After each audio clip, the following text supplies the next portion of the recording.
Bienvenue à cette nouvelle leçon. Alors, si vous nous regardez depuis YouTube, n'oubliez pas de vous abonner et d'activer la cloche de notification. Alors, si vous nous suivez plutôt à partir de Facebook, laissez-nous votre j'aime. À tout à l'heure pour la nouvelle leçon. Transcodage de la base B à la base 10.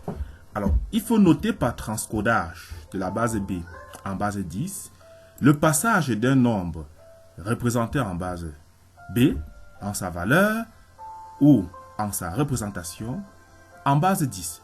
Quand nous parlons de la base B ici, il peut s'agir de la base 2, il peut s'agir également de la base 8, comme il peut aussi s'agir de la base 16. Voilà les bases que nous appelons bases usuelles. Alors, nous voulons donc effectuer le passage de ces bases vers la base 10.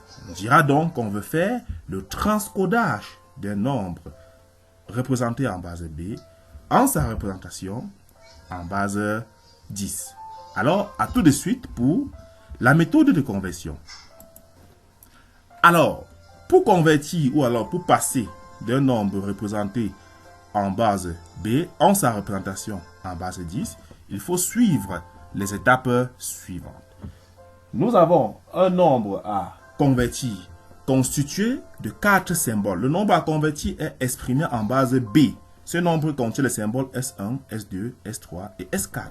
Nous voulons donc convertir ce nombre en base 10. Rappelons que la base B peut être 2, la base 8 ou la base 16. Qu'est-ce qu'il faut faire dans un premier temps? Dans un premier temps, il faut réécrire le nombre à convertir. Nous avons S1, S2, S3, S4 qui sont des symboles formant le nombre à convertir. Deuxièmement, nous devons déterminer le poids de chaque symbole de ce nombre. Alors, le poids va d'abord dépendre de la position qu'occupe un symbole dans le nombre. Retenez que le symbole le plus à droite, ici c'est S4, sera appelé le bit de poids le plus faible. Alors, le poids c'est quoi? Le poids d'un symbole est la base du nombre élevée à la puissance de la position du symbole dans le nombre.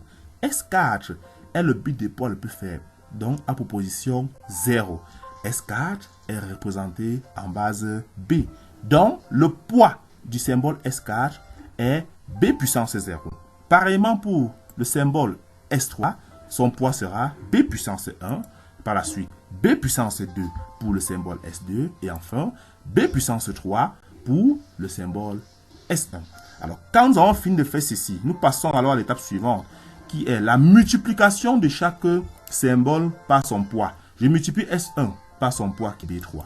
Je multiplie S2 par son poids B2. Je multiplie S3 par son poids B1. Et enfin, je multiplie S4 par son poids B0. Puis, je fais la somme de tous ces produits et j'obtiens le résultat recherché. Application.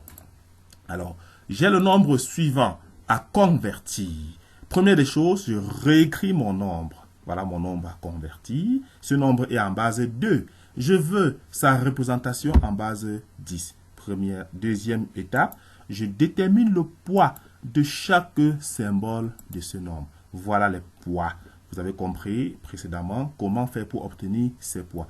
Maintenant, ensuite, je multiplie chaque symbole par son poids. Vous avez 1 multiplié par 2 puissance 5, 0 multiplié par 2 puissance 4, 1 multiplié par 2 puissance 3, 0 multiplié par 2 puissance 2, et enfin 0 multiplié par 0 multiplié par 2 puissance 1, et enfin maintenant 0 multiplié par 2 puissance 0. Alors je fais la somme de tous ces produits que je vais calculer mathématiquement et j'obtiens le résultat 40. Je conclus donc que ce nombre représenté en base 2 a pour valeur 40 en base 10.